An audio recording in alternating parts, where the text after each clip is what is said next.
When San Francisco was built, a lot of the streets were built on a grid so that they all connect. But during the war, when they built Potrero Hill, they actually purposely had a disconnect from the city. So a lot of the streets here are not connected easily to the side, and it's a grid.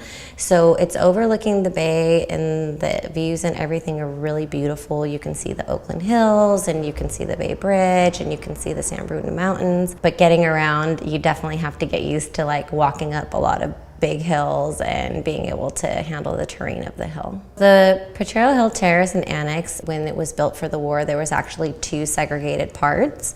And so the terrace was one side and the annex was another, and there was watchtowers there, and I believe some of the higher ranking officials were on that side of the hill. And after the war, when the land was changed to public housing, there was still, from my understanding, some segregation in terms of where people lived. So like the blacks, Chinese, Mexican families would be on the terrace side, and more of the white families would be on the annex side.